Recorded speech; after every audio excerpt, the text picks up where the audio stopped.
As you talk about the young people, how do we help them? Because you realize that at this time, most of them, they don't know what is happening. And we treat them like adults, or we need to have a special plan for them. We think that maybe they don't know anything, so we allow them just to go through it just like that, you know.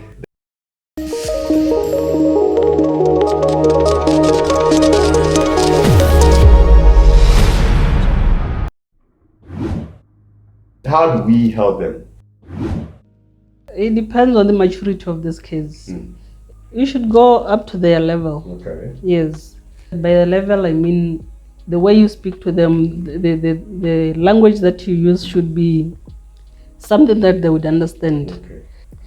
For the kids, it's easier for them to grasp something when you role model. When you use exercises, it's easier for them. When you tell them to write something down, when they journal, those are the things that can help them.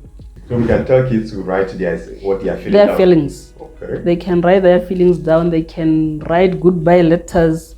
These are the things that they would express themselves.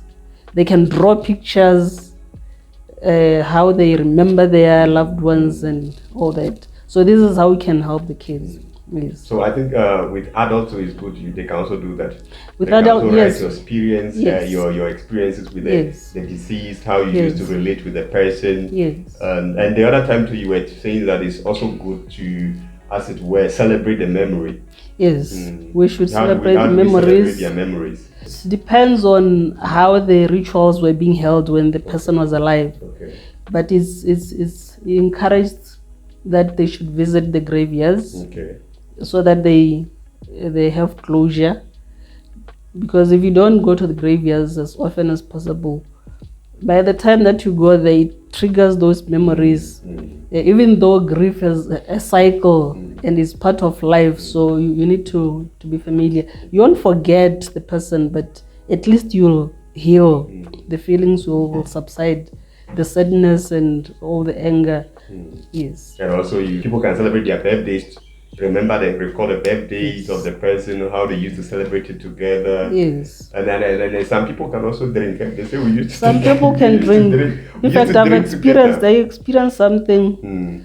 The lady passed, I think 2-3 months before her birthday. So they printed t-shirts just to celebrate her birthday.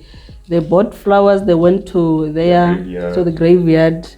Say whatever they said. After that, they went home and have a smaller session to drink, and then they talked about her memories, and even her kids were now, trying to get closure from that. Yes. Okay. So these are the things that we can help. Do to help these people celebrate their memories and all of that. Yes, and another thing is you can do activities if you were walking, you were doing some physical activities, visiting places that the person loved to go there. Those are the things that can help. Okay. So, to you, what role can we play as a church? What do you think we can do to help these people? I would propose to the church that apart from the programs that would be set, maybe after the loss of a loved one, there should be some kind of support as a church, not as priests. Okay. As a church, apart from monetary terms, you celebrate the life of the person in church. Maybe 2 weeks, 3 weeks after the death, because if you prolong it, it triggers the fresh memories, and then the person would, if the person was to heal, they're going back with their healing process. Okay. So I would suggest as soon as possible we do something for those who have passed on. Yes. Oh, okay. So basically that's what we have to do as a church. As a church, we should find a way of celebrating these people and then engaging the family. We shouldn't just celebrate. We try to bring the family together. And do we do it individually? Because what I've noticed is that after the funeral, of course the church would have played their role.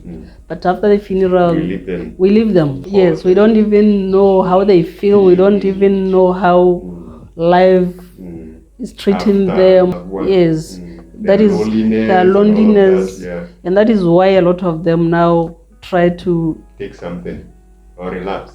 No, they don't even go to church anymore. They would think the church has failed them. Even if someone was very active in the church, then they stop coming to church. So it means that basically we should journey with them. Yes. We should journey with these people. We shouldn't because the journey is a very long one. It's not that after the funeral you have given them support, it stops there. Yeah, it's a very long one, and they need our support as the church.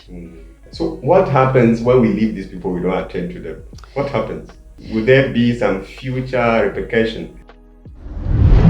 If we leave people, some of course will break down, they will have depression, and depression is a disease which needs treatment. Some will neglect their health, they won't take care of themselves, they would stop eating well, they will stop exercising, they will even indulge in substance abuse of any kind so that they suppress those feelings. Taking alcohol will be a defense mechanism that when I've taken the alcohol, then I can go and sleep and I'll be relieved of my challenges.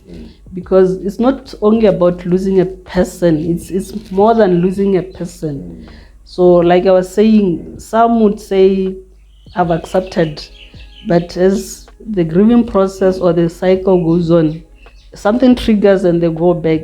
So if we don't journey with them, some other social ills now come up, and it's not easy to help such a person. And what would be your advice to these people? Finally, what would be your advice to someone listening to you now, going through this, lost a loved one, and what would be your advice to this person, listening to you? My advice to those who are grieving is that there's no finish line in the grieving process, because grieving is not a marathon. It's a winding and confusing maze. So you might find yourself through the grieving process and then you think, okay, I'm coping.